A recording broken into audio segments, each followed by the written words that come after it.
नमस्ते। हमारे पॉडकास्ट दिल से दिल तक विद प्रिया में आप सभी का स्वागत है। आज हमारे पॉडकास्ट में एक खास मेहमान हमारे साथ जुड़ रहे हैं। वैसे तो पॉडकास्ट में हम हमेशा ही खास लोगों को आपके लिए लेकर आते हैं, पर आज जो मेहमान है ये बहुत ज़्यादा टैलेंटेड है। बहुत कुछ इन्होंने अपनी लाइफ में किया है और हाल ही में स्टेट इलेक्शन आइकन के तौर पर इन्हें चुना गया है। जी हाँ, हमारे साथ हैं जसप्रीत पाल जी। आपका बहुत बहुत स्वागत सर।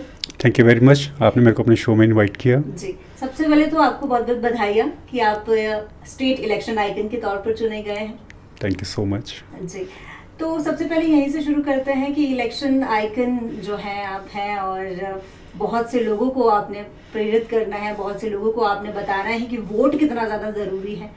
तो कैसे आप ये सब करने वाले हैं, क्या कुछ प्लान्स बना चुके हैं? जैसे कि स्टेट इलेक्शन कमीशन ने मेरे को नॉमिनेट किया है, अपॉइंट किया है एज अ स्टेट आइकन, तो मैं सबसे पहले इलेक्शन कमीशन का आपके चैनल के माध्यम से धन्यवाद करना चाहूँगा। सेकंड, जो आपने बोला कि मैं कैसे उनको मोटिवेट करूँगा, कैसे हमारी जो वोटिंग की प्रतिशतता है वो बढ़े इस बार, जो कि स्टेट कमीशन ने इस बार रखा हुआ है 75% से अबव हमारी वोटिंग हो हिमाचल में। तो उसके लिए लोगों को जागरूक करना, स्पेशली जो युवा हैं और जो जिन्होंने वोट फर्स्ट टाइम कास्ट करना है अपना, उनको मोटिवेट करना, वो सब चीज़ें इसमें विस्तार से मेरी चर्चा हुई थी कमिश्नर साहब के साथ। तो उन्होंने जो मेरे को इसमें डायरेक्शंस दी हैं, सबसे पहले उनका फोकस उन्हीं क्षेत्रों में है जहाँ पे वोटिंग कम हो रही है, और वो वोटिंग सिर्फ पिछले साल कम नहीं हुई है, जो पिछले इलेक्शंस हुए हैं वो हर बार ही वहाँ पे इसकी प्रतिशतता कम रह रही है। तो उनका फोकस सबसे पहले वहाँ पे है। तो जो वो मेरे को डायरेक्शंस देंगे मैं उनके अकॉर्डिंग उसको फुलफ़िल करने की कोशिश करूँगा। तो जैसे आपको इलेक्शन आइकन बनाया गया है और आपकी बहुत, जैसा हमने पहले भी कहा कि आप एक इलेक्शन आइकन इसलिए चुने गए हैं क्योंकि आपने बहुत कुछ लाइफ में किया है, एक मल्टी टैलेंटेड पर्सन आप हैं। आप एक साइकिलिस्ट हैं और साइकिल की बात से शुरू करते हैं। ये कैसे कैसे होना हुआ कि आप एक साइकिलिस्ट भी बन गए? मैंने खुद भी नहीं सोचा था कि मैं साइकिलिंग को इतना ज़्यादा उसमें रूट्स में चला जाऊँगा। साइकिलिंग के उसमें क्या हुआ कि लॉकडाउन में कुछ करने को था नहीं, तो basically I am professional photographer. पहले मैं आपको अपनी इंट्रोडक्शन देना चाहूँगा, जो मतलब जिस चीज़ से यहाँ ये चीज़ जुड़ रही है नेचर के साथ साथ। इसको मैंने इसलिए जोड़ा अपने साथ कि लोग अपनी फ़िटनेस के लिए जैसे मॉर्निंग वॉक करते हैं, तो मैंने भी उन दिनों मॉर्निंग वॉक शुरू की थी अपनी। तो मैं भी किसी से इंस्पायर हुआ था, किसी को मैंने साइकिलिंग करते हुए देखा, तो मेरे को लगा कि ये तो नेचर को भी फिट रखने के साथ साथ अपने आप को फिट रखने का बड़ा अच्छा माध्यम है। इससे आप पर्यावरण संरक्षण का संदेश दे सकते हैं, बच्चों को खेलों के साथ जुड़ने का संदेश दे सकते हैं। बहुत सारी चीज़ें इस कंसेप्ट में थी। तो मेरा था कि फ़ोटोग्राफी का तो है ही है, तो मेरा ये मानना था कि अगर आप इस चीज़ से जुड़ते हैं तो ये आपकी हेल्दी लाइफ के लिए बहुत अच्छा है, प्लस आपकी सोशल, आपके माउंटेन्स, नेचर, एनवायरनमेंट, हर एक चीज़ में इसका पॉजिटिव मैसेज था। तो मैंने इस चीज़ को स्टार्ट किया और मैंने लॉकडाउन में 2020 में जून या जुलाई की बात है, अपनी स्कूल टाइम की साइकिल निकाली मैंने और उसको रिपेयर करवाया और मैंने मंडी के सराउंडिंग एरियाज़ को जर्नी को स्टार्ट किया साइकिल पे। मंडी के आप रहने वाले हैं? मैं मंडी शहर का रहने वाला हूँ। तो फिर मॉर्निंग में मैं अपना कैमरा लेके जाता था साथ में, क्योंकि उस टाइम करने को कुछ था नहीं, कुछ नहीं था। नेचर अपने आप में निखर रही थी, डे बाय डे निखर रही थी। तो फिर मेरे को लगा कि अब कैप्चरिंग का भी अच्छा वो है, तो मैं उसके लिए निकल जाता था अपनी साइकिल पे। जाने को मैं गाड़ी पे भी जा सकता था, पासिस बने हुए थे, सब कुछ, कोई प्रॉब्लम नहीं थी। पर मैंने साइकिल को ही प्रेफरेंस दी, जिससे कि मैं अपने आप को भी फिट रख सकूं। और लॉकडाउन में जो जैसे लोगों पे मेंटल स्ट्रेस बहुत ज़्यादा बढ़ रहा था, तो जब आप नेचर से कनेक्ट होते हैं तो आपका स्ट्रेस लेवल बहुत कम हो जाता है। पर जैसा आपने कहा ना कि कोविड में आपने ये स्टार्ट किया है, और कोविड के टाइम ने बहुत कुछ हमसे छीना भी है पर बहुत कुछ हमें दिया भी है, हम ये कह सकते हैं। तो जैसा आपने साइकिल अपनी बचपन की निकाली, तो बहुत सारी बचपन की यादें भी आपकी उसके साथ निकल गई। जब आप बचपन में साइकिलिंग किया करते थे, तो वो बचपन की साइकिल जो आपने रखी हुई थी वो उसी समय निकली थी कि बीच बीच में कभी निकलती रहती थी, या कभी लगा कि चलो साइकिल पे? जैसे पर्टिकुलर मैं अभी राइड्स कर रहा हूँ या मैंने उस टाइम राइडिंग स्टार्ट की, वैसे नहीं था, बीच में कभी चला ली फिर रख दी, बट उस टाइम फिर आपके पास करने के लिए था नहीं कुछ। तो साइकिलिंग एक बड़ा अच्छा माध्यम था नेचर को एक्सप्लोर करने का, क्योंकि सबसे बड़ा चैलेंज यहाँ पे यही है कि आप पहाड़ों में राइड कर रहे हैं। प्लेन्स में राइड करना बहुत आसान है, बट जब आप माउंटेन्स में क्लाइंब करते हैं दैट इज़ चैलेंज। लोगों को लगता है कि साइकिलिंग ही तो है, साइकिल ही तो करनी है, पैडल ही तो चलाना है। जब आप सैडल पे बैठेंगे तब आपको पता चलेगा कि आप सैडल पे कितनी देर बैठ सकते हैं। इवन जब हम बस में भी ट्रैवल करते हैं या इवन हम अपनी कार में भी ट्रैवल करते हैं जहाँ पे बहुत ज़्यादा कंफर्ट जोन होता है, वहाँ पे भी हमें थकावट हो जाती है। जब हम साइकिल पे बैठते हैं जहाँ पे सारी एक्सरसाइज हमने खुद करनी है, पैडलिंग भी खुद करनी है, वहाँ पे साइकिलिंग एक ऐसी चीज़ है। लोग कहते हैं कि जिम जाओ, ये करो, वो करो। मेरा ये मानना है कि जब आप साइकिलिंग करते हैं आपकी सारी बॉडी की एक्सरसाइज होती है, इंक्लूडिंग योर माइंड। और सबसे बड़ी बात, जैसे आपने कहा कि नेचर से भी हम जुड़े रहते हैं।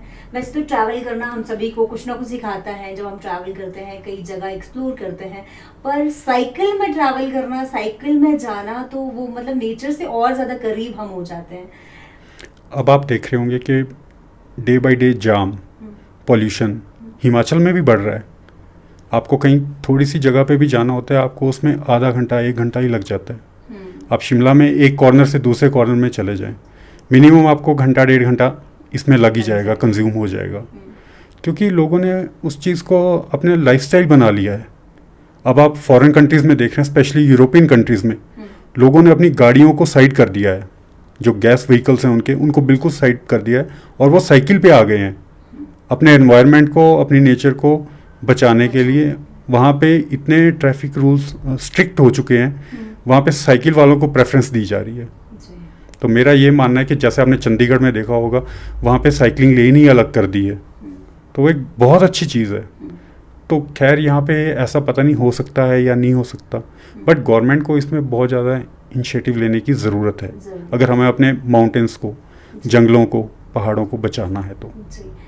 हिमाचल में अभी तक कहाँ, मतलब 80% आई थिंक मैं आपके बारे में पढ़ रही थी, तो मैं उसमें देख रही थी कि हिमाचल में 80% आपने हिमाचल पूरा घूम लिया है, और वो भी साइकिल से। ये सच है? बिल्कुल। मैंने अप्रॉक्सीमेट अभी 25,000 किलोमीटर राइड कर लिया है 3 साल में। और उसमें जो सबसे बड़ी मेरी अचीवमेंट है, उसमें मैंने 4.5 लाख मीटर एलिवेशन गेन कर लिया है साइकिलिंग के थ्रू। मतलब मैं इतना क्लाइंब कर चुका हूँ। तो जितने भी हाई एंड पासिस हैं, लाइक कुंजम पास, चांचल पास, साच पास, ये सारे मैंने साइकिलिंग के थ्रू कवर कर लिए हैं। ओके, जब आप ये जर्नी कर रहे थे या जब आप जाते हैं साइकिलिंग के लिए, तो कितनी ज़्यादा मुश्किलें आती हैं? मतलब आप जा रहे हैं, शाम को आपको पता नहीं कहाँ रुकना है, क्या कुछ रहता है पूरा? नहीं, ऐसा नहीं है कि हमें रुकने की या उसमें प्रॉब्लम आती है। जब हम लॉन्ग एक्सपेडिशंस करते हैं तो उसमें हमारा पूरा चार्ट बनता है पहले। पूरा उसको प्लान किया जाता है कि हमारा आज कितने किलोमीटर की जर्नी रहेगी, हमारा आज स्टे कहाँ पे होगा। जो मेरी लॉन्ग एक्सपेडिशंस होती हैं उसमें हम 4-5 लोग होते हैं, कभी 3 होते हैं, डिपेंड करता है कि किसी का शेड्यूल बिजी तो नहीं है। उसमें मेरे साथ जिनके साथ मैंने मोस्टली अपनी एक्सपेडिशंस की हैं, वो एक भारतीय प्रशासनिक अधिकारी हैं। पहले वो जिलाधीश कांगड़ा रह चुके हैं और ऊना रह चुके हैं। आजकल वो डायरेक्टर हैं यूथ सर्विस स्पोर्ट्स के। तो उन्होंने, जब वो डीसी कांगड़ा थे, तो उन्होंने साइकिलिंग को उस टाइम बहुत ज़्यादा प्रमोट किया। ये 2020 की बात कर रहा हूँ मैं। 2021 में जब मैंने कंपटीशन में पार्टिसिपेट किया था, तो उसमें मैं ऑल ओवर इंडिया में नंबर 1 आया था।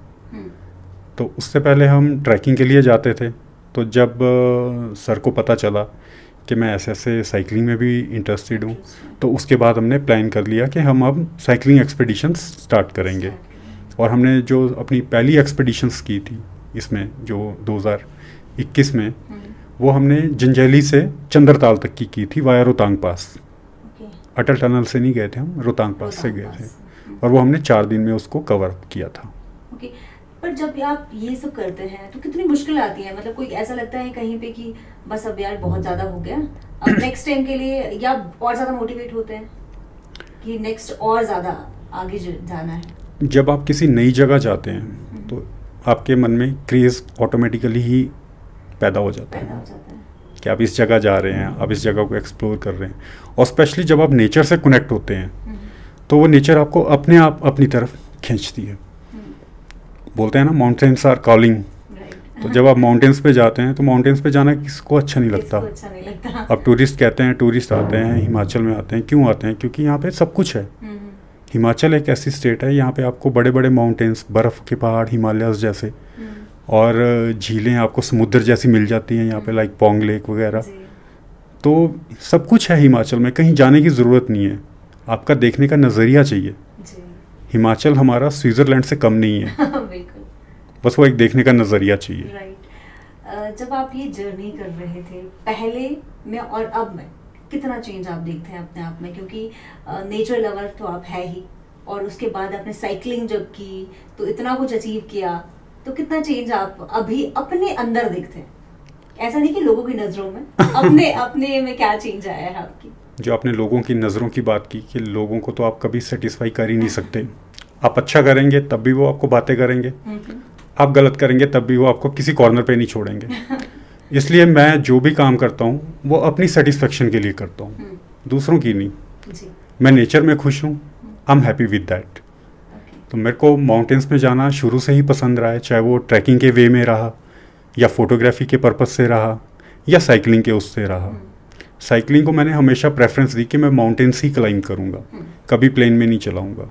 क्योंकि उससे क्या होता है कि आपकी फ़िटनेस का आपको पता चलता है कि आप कितने फिट हैं। अब जब आपने बात की कि आपने जब साइकिलिंग शुरू की तो आपको कैसा अनुभव रहा आपका, तो मैं आपको बताना चाहूँगा कि जब मैंने साइकिल निकाली तो मंडी में एक बड़ी जेंटल सी क्लाइंब है, तो मेरे से वही नहीं चढ़ाई गई। That was gentle climb. उसके बाद फिर अपनी जर्नी को स्टार्ट किया, धीरे धीरे पैडलिंग। पहले मैंने 5 किलोमीटर से शुरू किया। 5 किलोमीटर से मैंने कभी ये नहीं सोचा था कि मैं एक दिन में 218 किलोमीटर भी साइकिल पे कर दूंगा। मैंने ये नहीं सोचा था कि मैं एक रेस में पार्टिसिपेट करूंगा और मैं पूरे इंडिया में नंबर 1 आ जाऊंगा। जबकि वो रजिस्ट्रेशन मैंने खुद भी नहीं करवाई थी, वो मेरे कज़न ने दिल्ली से करवा के मेरे को दे दी कि तू पार्टिसिपेट कर, आई नो योर कैलिबर।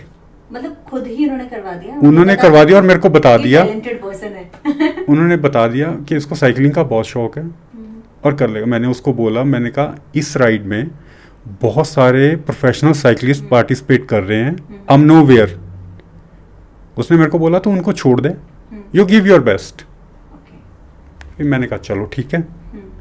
अब रजिस्ट्रेशन हो गई है, बट उसमें यह था कि मेरा थोड़ा काम बहुत हार्म हुआ उस चीज़ से। कोई बात नहीं, उसका कोई वो नहीं है। बट जब उसमें 6 वीक के चैलेंजेस थे, 43 डेज का इवेंट था वो वाला।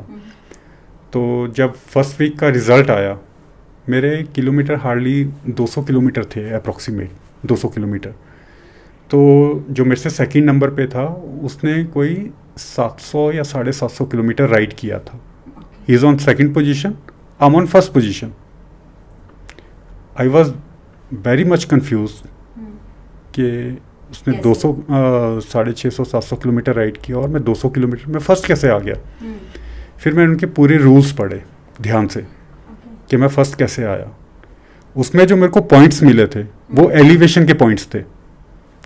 उन लोगों में और मेरे में ये डिफरेंस था कि मैं माउंटेन्स पे राइड कर रहा हूँ और वो प्लेन एरिया में राइड कर रहे हैं। उनको सिर्फ किलोमीटर के पॉइंट मिल रहे थे, 1 किलोमीटर का 1 पॉइंट था। अगर वो 200 किलोमीटर राइड कर रहे थे तो उनको 200 पॉइंट्स मिल रहे थे। मैं जितने भी किलोमीटर यहाँ पे राइड कर रहा था उसके तो पॉइंट्स थे ही। जो मैं एलिवेशन क्लाइंब कर रहा था, जैसे मेरा टारगेट सेट था कि मैंने 1200 मीटर, 1500 मीटर, 1800 मीटर, 2000 मीटर तक एक दिन में कवर करना है। जब फर्स्ट इसका वीक का रिजल्ट आया, फिर मैंने डिसाइड कर लिया कि अब मैं इस क्यू को नीचे नहीं आने दूंगा। और हर week I was on number 1। मतलब वो मोटिवेशन आ गई आप में कि अब तो करके दिखाना है। अब करके दिखाना है। और हम हिमाचल को आपने गौरवान्वित किया, बहुत ही खुशी की बात है हम सभी के लिए, पूरे हिमाचल के लिए, कि आप फर्स्ट आए पूरे भारत में। जब आपने ये बात कही ना मुझे, आपके भाई ने वो आपका फॉर्म भरा और आपको लगा कि नहीं वहाँ पे तो बहुत सारे ऐसे आने वाले हैं जो मुझसे बेहतर है, बहुत प्रोफेशनल है। बिल्कुल। तो हम बहुत बार लाइफ में क्या करते हैं कि बहुत बार हमें लगता है कि हम बहुत कम हैं, हम अपने आप को कम आंकते हैं और हमें लगता है कि दूसरा जो है वो हमसे बेहतर है, हमसे ज़्यादा करता है। इसमें आपको क्या लगता है? एक्चुअली ये जो गेम है साइकिलिंग, नेचुरली जो इतने टाइम से प्रैक्टिस कर रहे हैं, जो 200 किलोमीटर 100 किलोमीटर डेली राइड कर रहे हैं, 100 to 200 किलोमीटर राइड करना it's not an easy task. आपने अपनी बॉडी को रिकवर भी करना है, आपको अगले दिन भी राइड करना है, ऐसा नहीं है कि आप सिर्फ एक दिन आपको राइड करना है। तो वो उन सब चीज़ों में बिल्कुल फिट हो चुके थे, उन्होंने अपनी बॉडी को उसमें ढाल लिया था। मेरे को उसमें अभी ढलना था, ये डिफरेंस था। ऐसा नहीं था कि मेरे को कोई स्ट्रेस था कि मैं ये कर नहीं पाऊंगा, या वो एक होता ही है। मैं आपसे ये पूछना चाह रही हूँ कि बहुत बार हमें लगता है ये कहीं ना कहीं वो जो विश्वास होता है खुद पे ना, वो खो जाता है। बहुत सारे लोग आपको जो देख रहे हैं, बहुत ज़्यादा जो युवा हैं खास तौर पर, और आप इलेक्शन आइकन हैं अभी, तो मैं आपसे ये जानना चाहती हूँ कि अपने पर विश्वास करना कितना ज़रूरी है? सेल्फ कॉन्फिडेंस सबसे इम्पोर्टेंट पार्ट है, वो आपको करना ही पड़ेगा। आप बोलेंगे कि आपको कोई दूसरा यकीन दिलाए, नहीं, जब तक आपको खुद पे नहीं होगा आप कुछ भी नहीं कर सकते। उसके लिए एफर्ट आपको अपने आप ही करना पड़ेगा। ये इसमें बहुत इम्पोर्टेंट चीज़ है। हमारे माइंड में क्या थॉट रहता है, ये हमारे माइंड में क्या ह्यूमन थॉट ही है। पहले हमेशा नेगेटिव थॉट ही आता है, पॉजिटिव बाद में आता है। और जब आपको कोई पॉजिटिव चीज़ मिलती है फिर आपका और उसमें बढ़ता है रुझान, और आपका शौक बढ़ जाता है उसमें कि yes I can do it. जब वो आता है ना कि आई कैन डू इट, फिर वो अपने आप हो जाता है। मतलब एक पॉजिटिव एटीट्यूड जो है वो सबसे ज़्यादा बहुत ज़रूरी है, बहुत ज़रूरी है। मुझे लगता है कि पहली सीढ़ी वही है। आपने एक बार अपने पे विश्वास कर दिया और आप पॉजिटिव हो गए, तो फिर जो हारना जीतना वो एक अलग बात है। आपको अपना एफर्ट्स देना है और वो बेस्ट वे में देना है, ये आपका कॉन्फिडेंस लेवल है। अगर आप पहले ही उस चीज़ को मान लेंगे कि पहले ही आपने हार मान ली है, तो आप उस चीज़ को कभी भी वो नहीं कर पाएंगे। बहुत सारे युवा को आपने प्रेरित करना है वोट देने के लिए, तो हम युवा से जुड़ी ही एक बात ले लेते हैं कि फेलियर्स जो होते हैं ना, उससे डर लगता है हमेशा ही। और ख़ासतौर पर युवा में ये होता है कि जब आप अपने करियर से रिलेटेड है या आप स्पोर्ट्स से रिलेटेड है, कुछ काम कर रहे हैं, तो फेलियर हो जाते हैं और उस वजह से आप क्या करते हैं कि नशे की ओर जाने लगते हैं। और आप अभी देखिए तो भारत, हिमाचल में, हमारे पूरे देश या विदेश की बात करें या अपने प्रदेश की बात करें, तो नशा जो है बहुत ज़्यादा बढ़ रहा है। तो इसको कैसे दूर किया जा सकता है, आप इस पर क्या कहेंगे? और आप एक अच्छे स्पोर्ट्स पर्सन हैं, एक अच्छे साइकिलिस्ट हैं, तो कैसे ये हेल्प कर सकता है अगर स्पोर्ट्स की ओर हो जाते हैं? आज का जो युवा है और बच्चे, इन दोनों को मैं एक साथ ही रखूँगा। जब से लॉकडाउन लगा है और ख़त्म हुआ है, बच्चे मोबाइल के बहुत ज़्यादा एडिक्टेड हो चुके हैं। आपने एक चीज़ नोट की होगी, हमारे जो प्लेग्राउंड्स हैं वो खाली हो गए हैं। पहले डिस्ट्रिक्ट लेवल पे, स्टेट लेवल पे बहुत सारी एथलीट मीट्स होती थी, लोग मिलते थे आपस में, विचारों का आदान प्रदान होता था। वो सब चीज़ें ख़त्म हो गई हैं। बच्चे क्या, युवा क्या, सब मोबाइल तक ही सीमित रह गए हैं। उनको ये लगता है कि यही हमारी ज़िंदगी है। सोशल मीडिया हमारी ज़िंदगी नहीं है, हमारी ज़िंदगी एक्चुअल है। एक्चुअल आपस में हम एक दूसरे से बात करेंगे, बहुत कुछ सीखने को मिलता है। आप उनसे चाहें तो आप अच्छी चीज़ें सीख सकते हैं, आप उनसे चाहें तो बुरी उनकी आदतें अडॉप्ट कर सकते हैं। ये आप पे डिपेंड करता है कि आप क्या चाहते हैं।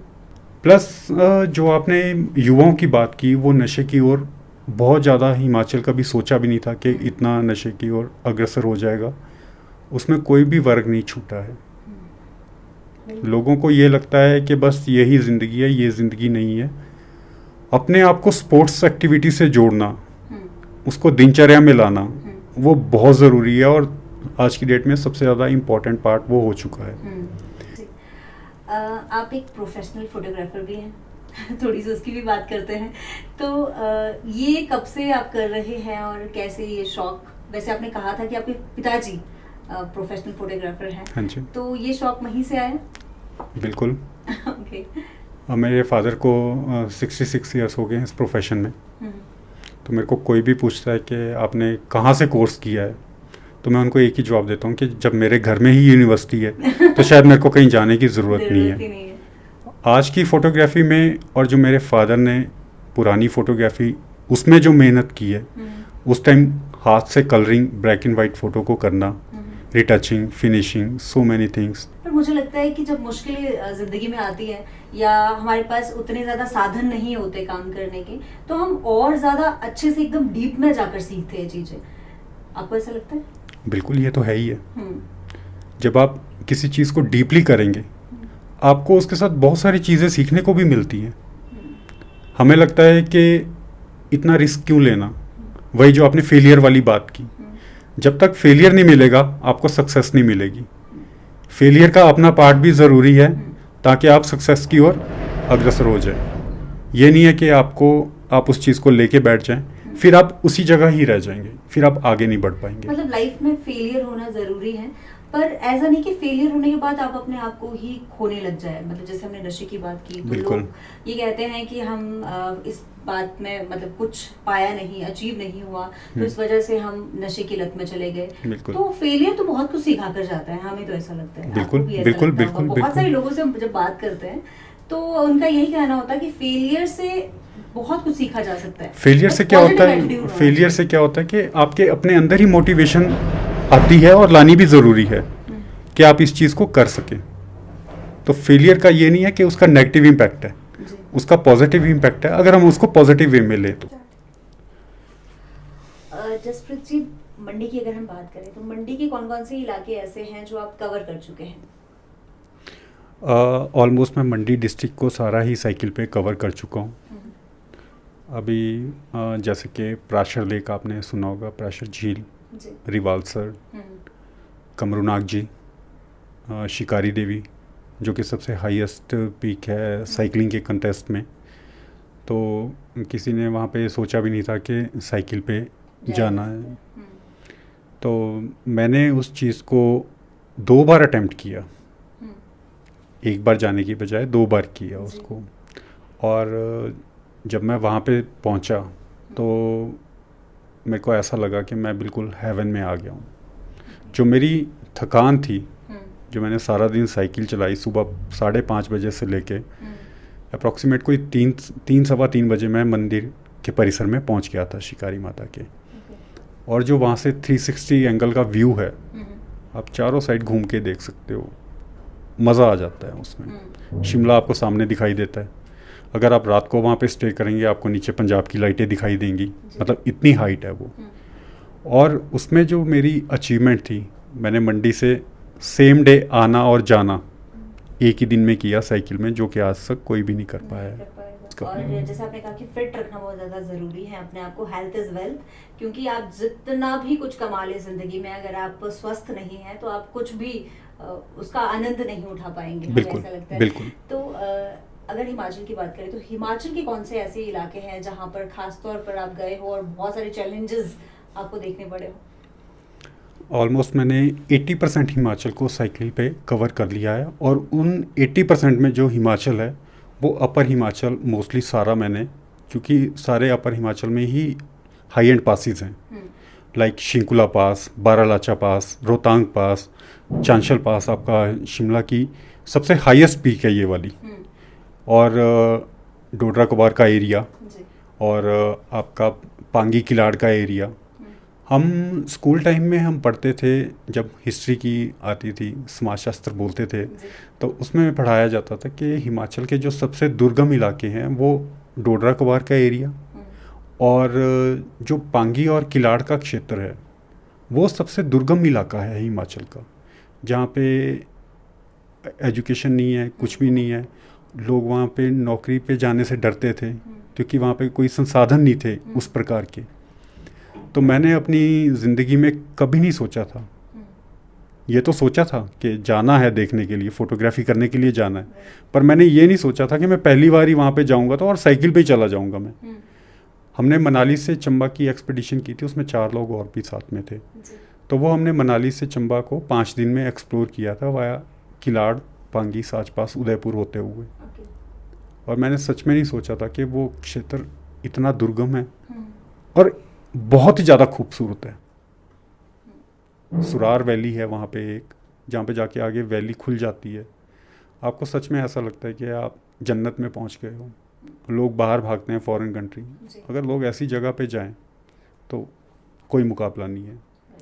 और जब हमने साच पास को क्लाइंब किया तो वो बहुत ही टफ, थकाने वाला, तोड़ने वाला, वहाँ पे आपकी कड़ी परीक्षा थी कि वहाँ पे अगर आप हिम्मत हारते हो तो, क्योंकि वहाँ पे सबसे बड़ा ड्रॉबैक क्या था, 15,000 फीट की हाइट पे आपको ऑक्सीजन लेवल बहुत लो हो जाता है।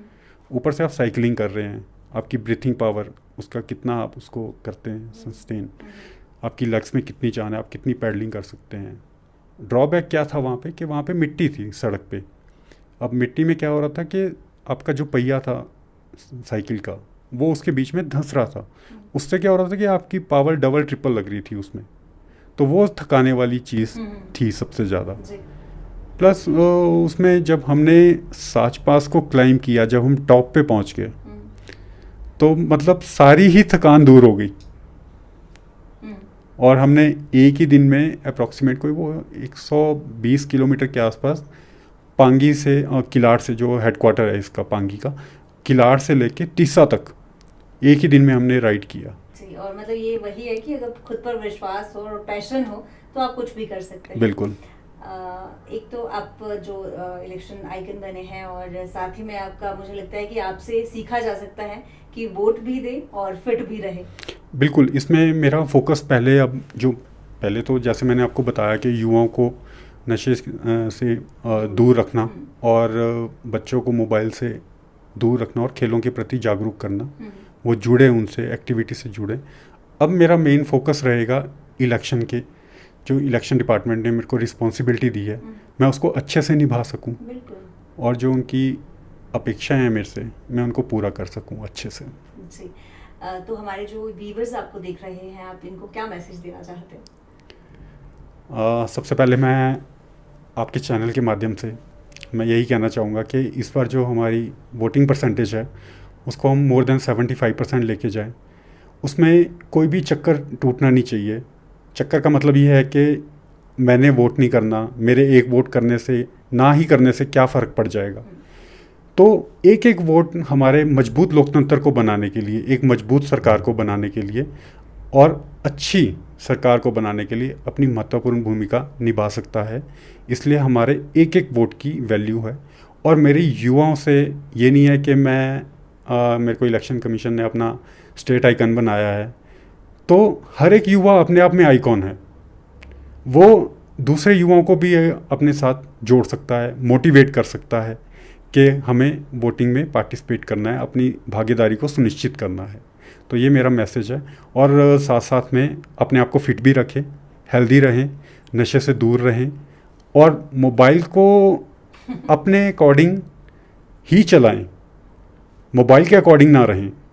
जितनी ज़रूरत है, जितना ज़्यादा आप सोशल मीडिया से कनेक्ट रहेंगे, ठीक है, सोशल मीडिया के प्लस पॉइंट भी हैं और नेगेटिव भी हैं, पर जितना हम उसको कम यूज़ करेंगे वो हमारे लिए, हमारी हेल्थ के लिए, हमारे माइंड के लिए उतना ही अच्छा है।